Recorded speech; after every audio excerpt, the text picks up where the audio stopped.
All right, thanks everyone for reading through those disclosures. As I said, my name is Natalie Beckett, and I will be your moderator for today's free educational webinar. This afternoon, we are happy to host Wendy Kirkland, and she's going to talk to you guys about broadening your options investing horizon. Wendy, are you with us? I'm here. Hi, it's wonderful to have you. Thank you. I'm ready to go. Perfect. Well, we are ready to listen. So with that, I'm going to go ahead and give you the reins, and you can share your screen. While I'm doing that, everyone who's listening, if you guys have questions during Wendy's presentation, please put them in the Q&A or chat box, and I will field those to Wendy at the end of her presentation, time permitting. All right, Wendy, you are all set. Take it away. Thank you. I'm so happy to be here, and I appreciate everyone taking time out of their schedule after, I'm sure, a busy day to spend some time listening to what I have to share, and I commend you for doing this. A lot of times folks will decide they're going to learn something new, and yet they're really not willing to put the time in to actually absorb new information. That is just wishful thinking on their part. They hope that it instantly happens and aren't really willing to apply themselves. So I appreciate the fact that you're here. For those of you who don't know me, I'm Wendy Kirkland. I've been trading now for probably closer to 12 years. I administer a number of advisories, and I've written a number of books. The Option Trading in Your Spare Time was the first book, and that was kind of a basics covered option trading from kind of the beginning of the stock market, what it all means on through into a trading strategy. Beyond that, then most everything is kind of specific strategy books.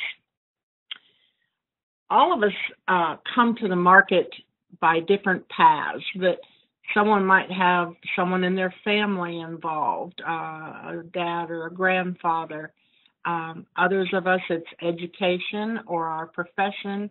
And a lot of us come by way of financial need. And that was my particular case, that my husband and I ran a gift shop in Asheville, North Carolina, close to the Biltmore House that gets millions of visitors every year. And my husband is a carver, and he carved decoy ducks and birds, and I did the painting and some of the wood burning.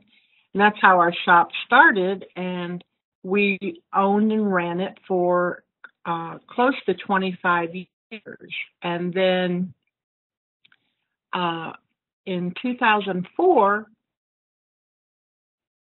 Hurricane Francis, or at that point it was Tropical Storm Francis, came through and dropped just a huge amount of rain in our area. Most people would not think that the mountains could flood, but they do. And so our shop was totally wiped out. It had like 6 foot of water in the building. It wiped out our inventory and our equipment and records. It was just a mess. And so beyond losing everything that we had in the shop, we then had to dry out, fight the possibility of mold, rebuild, and so on. And we had no more than started that process in doing so without insurance. Then 2 weeks later, Tropical Storm Ivan came through and did exactly the same thing. It was like a double whammy. They said it was a 100-year flood. Well, we were setting out for 200 years. It was crazy. And so we were in a position where we had everything tied up. It was our weekly paycheck. It was our retirement. It was sweat equity. Everything that we had in reserve was tied in the shop. And all of a sudden, we did not even have the weekly paycheck coming in, and yet the bills were still going to show up every month. We were in a really bad place. And a friend of mine took me out to lunch. She mentioned she'd taken some courses in option trading. I took the electric bill money that we'd set aside because the electric wasn't on anyway, and took the classes, and option trading felt like a really, really good fit for me. That I grasped the principles and the concepts right away. And when I got into trouble and found that maybe I didn't quite understand how this worked or that worked, I would get a book and I would read everything until I understood it. And it took a little while, but eventually I started earning and having more successful trades than I lost. And it replaced not only the income we had from the shop, but all of a sudden we were able to put money into a retirement account. We were able to pay off some debt that had built up. We were able to reopen the shop, put inventory back in. And so this worked out for me to be a really good thing. And I realized that if I could do it, I could help. It started off other women to be able to do it, and it just has kind of expanded from there. My personal goal was to achieve financial independence, to not have to work so hard. I was redefining myself at age 55 and learning and approaching something that was brand new to me. And I had to overcome all of those obstacles that we all face of saying, well, I don't have the education, I don't have the money, I don't have the time. What makes me think I can make a change? And you just have to go for it and figure that you really do have what it takes. So this desire of mine to personally be okay grew to helping other people and for them to achieve that same objective. And so I've done that through books and newsletters and coaching and advisory services, which are able to be auto-traded through Avant-Garde. So I would like for you to read through this disclaimer and to understand that it's really important not to trade with funds that you can't afford to lose, that there's always risk involved, and it's important to be aware of that. So what I want to cover with you today is first that there are very specific advantageous trading times, and more to the point, there's times to avoid trading. And then how to select the very best trade candidates. I'm going to give you a tool that you can use to determine what candidates are best, no matter what strategy you're trading. And then there's 3 essentials that the very best trades have.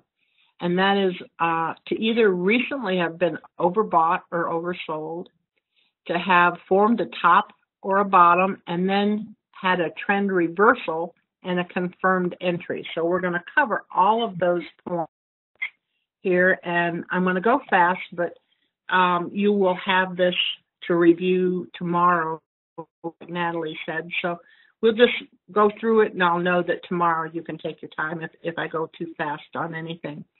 So the very first hour of the trading day, and it really isn't a 60-minute hour, it's more of a trade period. This is where trade orders that have been placed overnight are filled, and there's often kind of a knee-jerk reaction to whatever is happening, up or down. It doesn't really matter. It instantly happens when the market is open, and this sometimes can result in a gap, but often when those orders are filled, a short time later it will reverse. So the first hour is called rookie hour or amateur hour. And this is the time when new traders see this morning move and they get all excited about a trade and they jump in quickly, have their orders filled. And then as the market fills these orders and settles back, their premium drops.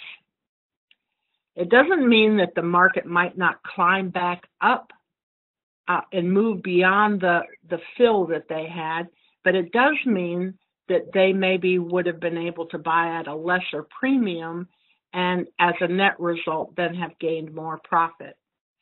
The last hour, again, not necessarily an hour, is called professional hour. And this is where the professional traders and the money managers and the fund managers and so on either take profit or make new purchases for the day.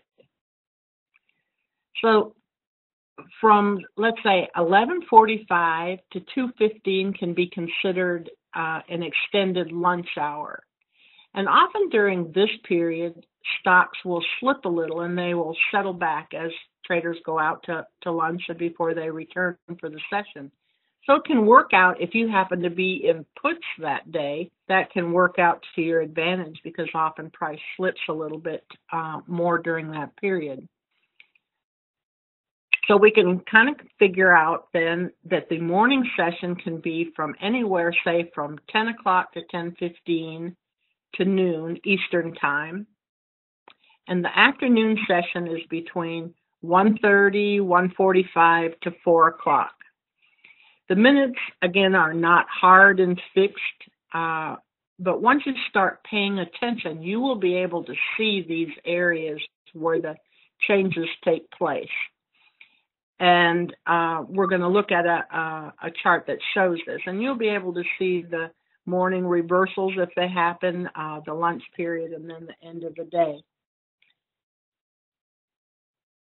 And now that I've explained these periods, I need to make sure that you understand that this timing has nothing to do with whether the markets are likely to be up or down during the day. This is actually reversals that happen during these periods. So let's look at a chart here. This is NVIDIA. And we're just looking at this last day, the October 28th here.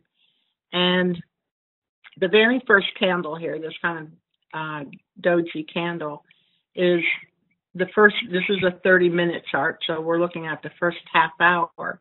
So it went all the way up to the top of the candle here to 71.75, but it actually closed down at $71, and on open was as low as 70.75.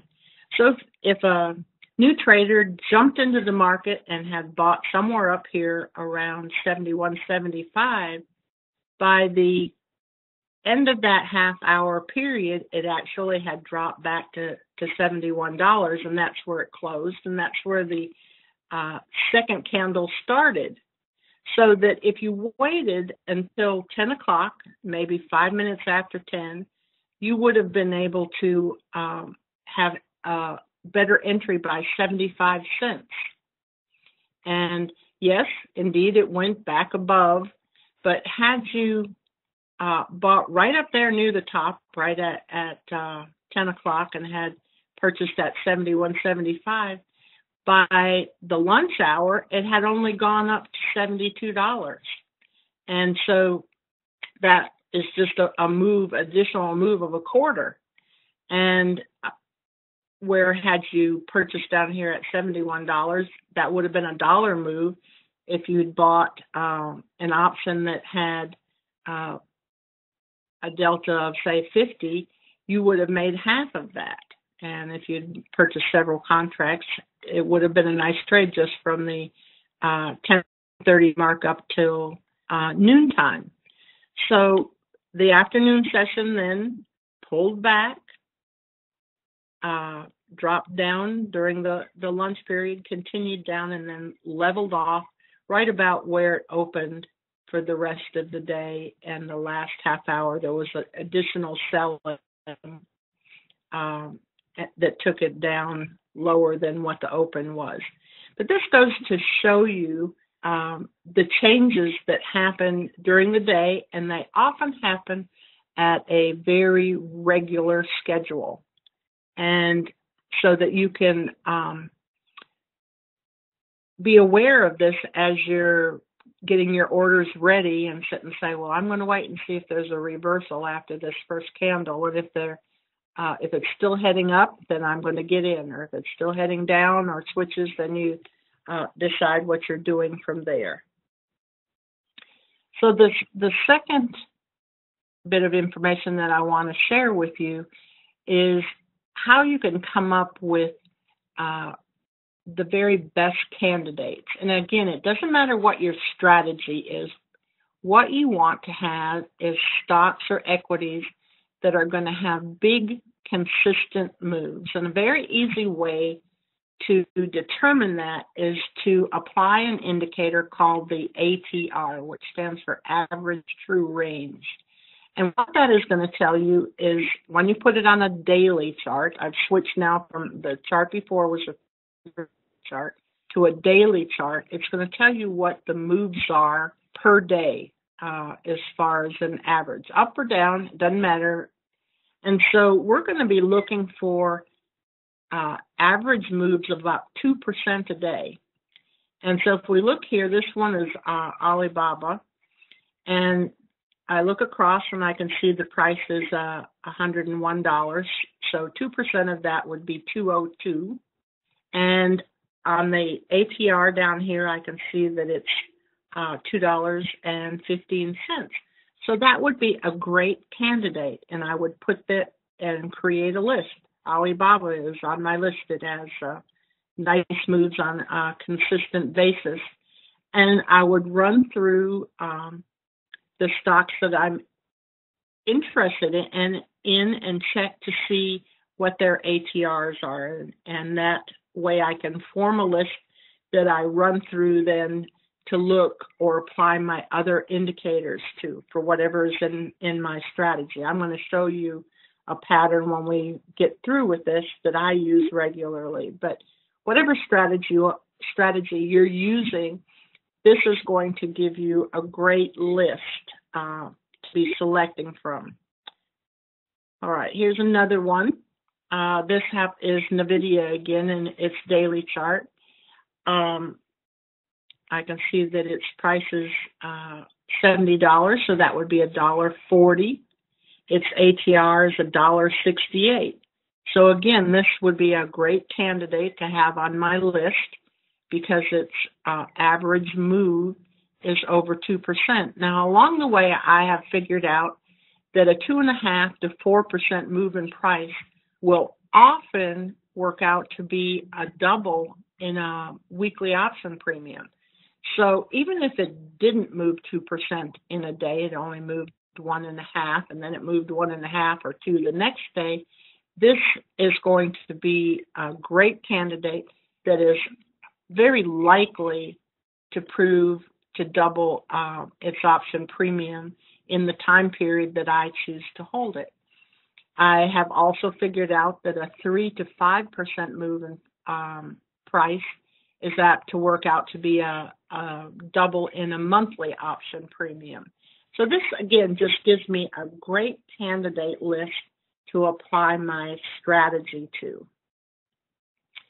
So the next elements that we're concerned with here is the very best and most successful trades include these three aspects. One is overbought, oversold, has formed a top or a bottom and confirmed a trend reversal, and then has given a confirmed entry signal.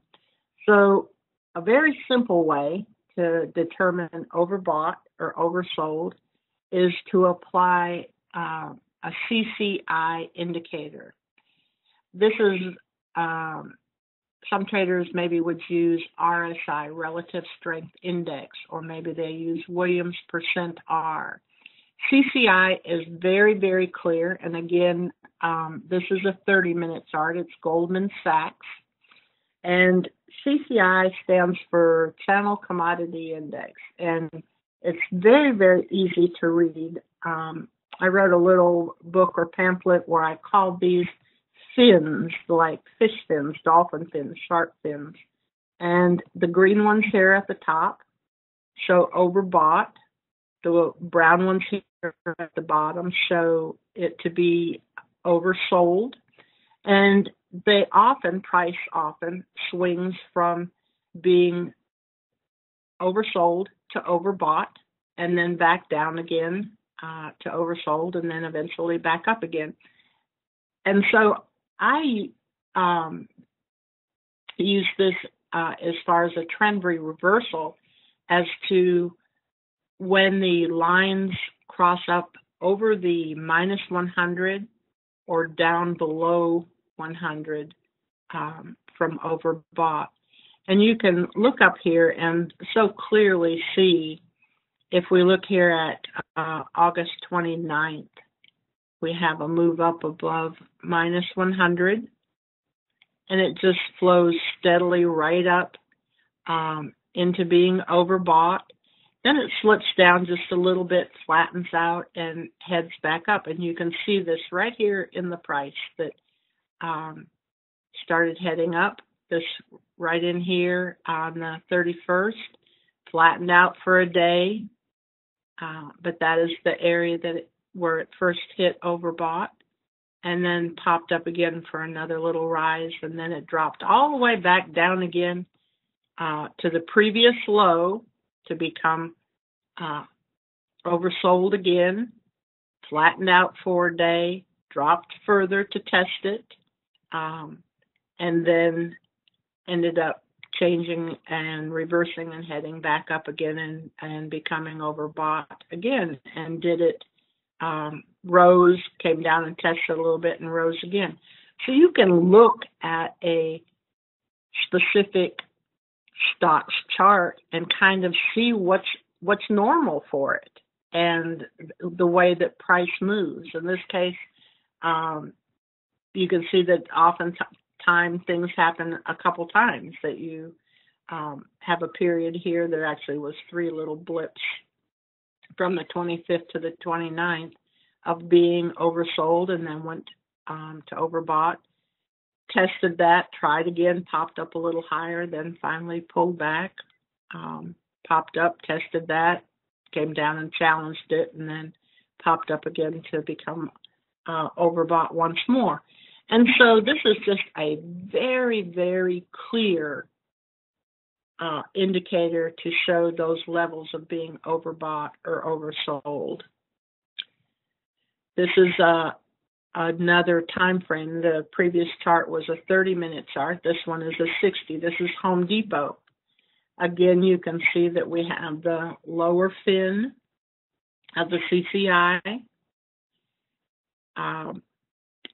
Popped up, came down and challenged it, and often when you break through a level of resistance, you're going to come back down and test that, and then it popped up and finally started rising to get to a place where it was overbought, flattened out, and then rose further. And it swings from one extreme to another extreme and back again. It's just a very clear picture. So the very best trades, and in these you can see that if you were aware here on the 8th that it was overbought, then you could have had a nice put trade as it went back to being oversold. Flattened out for a couple of days, back up to being overbought, flattened out, continued further here to be overbought. So this would have been a nice trade. So next we're going to add the second element, which is your trend reversal. So we now know that we're looking for stocks that are recently overbought or oversold, and we're looking for a trend reversal. So what I have added here is PPO, a percentage price oscillator, and that is quite like the MACD that a lot of people are more familiar with. That I like the formula of the PPO, but if you lined them up, there's not a whole lot of difference. And the way the PPO or the MACD works is the fact that price follows the direction of the line crossovers. So I'm looking here at the 28th. We can see that it was recently oversold. And on the 28th, we can see the black line crossing the red line. And so that is indicating that there is a trend reversal and things are becoming more bullish. The price is apt to go up. Price follows the direction of the cross. So I know that there's been a nice big drop because of this sold indicator. Now I have my trend reversal, and you can see that had a nice rise. Then it got to be bought and pulled down a little bit. You can see that the PPO line crossed down, and we've had price lower a little bit, pull back a little bit, then it crossed up again. And these indicators are kind of confirming each other as far as what is happening with price. Then after this rise on September 1st, then there was a really strong pullback. We again had a PPO cross down, and it stayed down for a couple days, and this is the big drop that we had from the 5th to the 7th or so. Again, you can see on the 7th, the black line crosses over the red, heads up. We're going from oversold back up to overbought, and had a nice rise upward. So these indicators are just very, very simple, very, very easy to read, very clear. The strategy books and the books that I write, hopefully I spell words correctly and use proper English, but I write like you and I are sitting across from the table and we're just having a conversation. I cut out a lot of the technical jargon so that it's just really easy to understand. Here's another one. This is Coca-Cola, and it's just so easy to see the trend switch that here on the 28th through the 31st, you have the CCI has been oversold for a good while. Then we have a PPO cross up, and we've put this bottom in, and now it is time for this trend reversal, and it just climbs and climbs and heads steadily up for a week and a half or so. And look at that string period of being overbought. It just stayed up there day after day after day of clinging to that area. And there was little tiny points where a few people would sell off and take profit, and then other folks would think it was a bargain and it would pop back up again and kind of stair-stepped. You can see it on the fin here. It would drop down to that 100 line and then pop back up, drop down, pop back up over and over again. And you can also see it on the PPO. It would come down and test the signal line, the red line here, and then pop up, pull back, test that line, pop back up over and over again. So one of the patterns that I am particularly known for is called the P3 pattern. And this puts these concepts that we've been discussing all together. That somewhere along the line, maybe 6 years ago, maybe even a little bit longer than that, I discovered that when the PPO, and I'm going to show you how to apply an ADX indicator, create this pattern, and I call it a squeeze. The lines are squeezing together. That price, when it comes out of that and you have the PPO crossing up, price is going to go up. Now, how far it will go up, sometimes it just goes to the moon, and other times it's just a little, a few candles up, but it always goes up. And we're going to look at some other charts that I'm going to be able to show you this.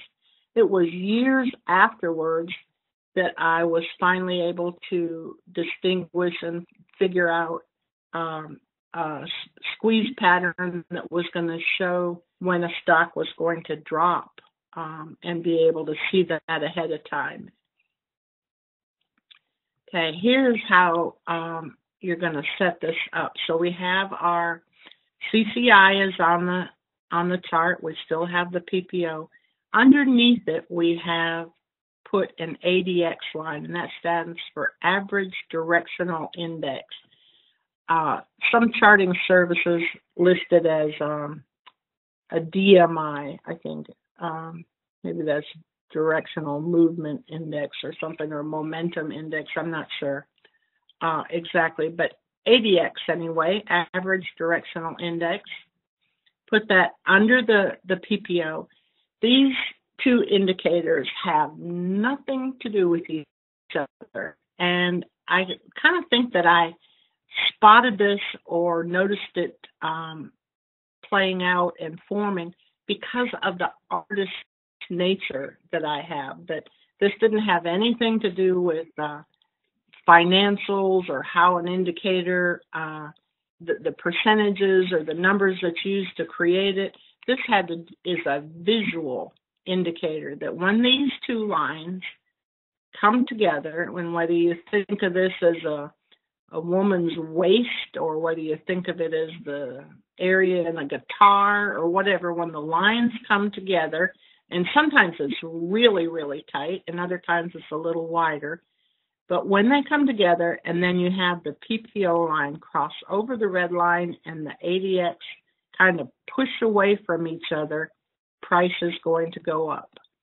So I'm also incorporating the fact that this was recently oversold and has moved above the 100 line here.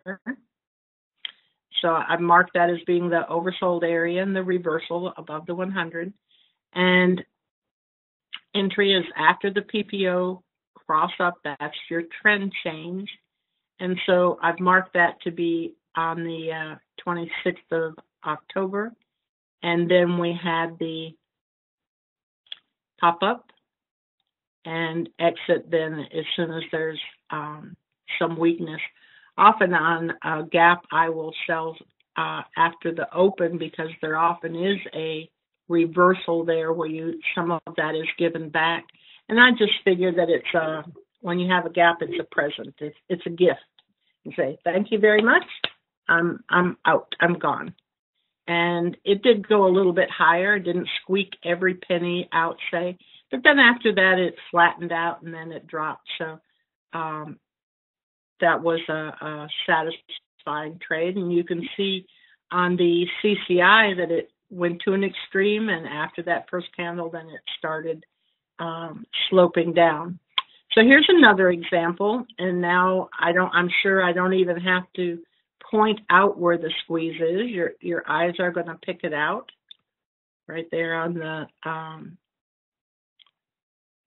25th of August. The lines dip together. This one's a little tighter than the previous one. And you have your area where you have been oversold, crossed above 100. Then you have your PPO cross. Lines are pushing away from each other. There's your entry, and you go up, and you can see the PPO actually cross down, and that's about the point where would have exit because it's starting to change, and you can see it also changing on the CCI. As I mentioned when I first was showing you this squeeze pattern, squeezes always go up, but they can get started and then fizzle. Maybe they hit an area of resistance or support, and then they will re-squeeze and they'll get started again. And so you want to have some other confirmation signals, and can't go into all of that today, but let me show you. Here's one. This is, again, a very recognizable squeeze where the lines came very tight together. You were recently oversold, went above the 100, PPO line crossed up, the lines pushed away from each other. And you can see here on price that it went up, and then it went flat, and then it fizzled. And it dropped, went back here to being oversold again. You can see there's divergence, meaning this one is lower than this one. Got started again, up over 100, PPO cross, again got started pushing away. This time it pushed even further and for a little bit longer period of time. Again, you can see that it moved up, price moved up for a couple days, and then there was a reversal, and we had another squeeze form. So here we have three of them. Again, price is going to go up when you have come up from being oversold over the 100 line, lines pushing away from each other, and then it finishes and goes through the rest of the stages and goes up fully this time. So like I said, the squeezes, they will always go up, always. Here it went up for the portion of a day. Here it went up for a couple days and then couldn't maintain that level, dropped and fell back. And then you had the next squeeze go up and more fully play out. This is an example where you have, it goes through the P3 pattern and then eventually goes through and has a P3.5 pattern. That's the short pattern and drops, and then you have another squeeze. So again, I have no doubt that your eyes are picking out these areas, and you want these dips to be right over the top of each other. Again, right here's another one, right over the top of each other. So this got started. You had been previously oversold, up over 100, PPO cross up, and you can see that price moved up. Here we have a new squeeze again. Was not 2 days prior to that was oversold. PPO crossed up, lines pushed away from each other, and up it goes. So this is an example of your P3.5 short trade. This is where you would be buying puts. Now, the actual squeeze is a little bit harder to spot. I've circled it here. The lines come very close to each other, and again, they push away. Now, in this case, we were overbought and have dropped below the 100 line. So you have your upper fin dropping below that 100 line. We're going from overbought and going to return down to the lower section of being oversold. We're looking for a PPO cross showing a trend change, a trend reversal to the downside, crossing the black line over the red, and the lines pushing away from each other, and price is going to drop. So in this case, we would have entered up here close to the time that the PPO was crossing over, and you had the drop below the 100 and get out at, I'm seeing the histogram of the PPO tapering and so on, and then the cross happens, and so you just exit on some area that began showing that the trend was changing. This is my contact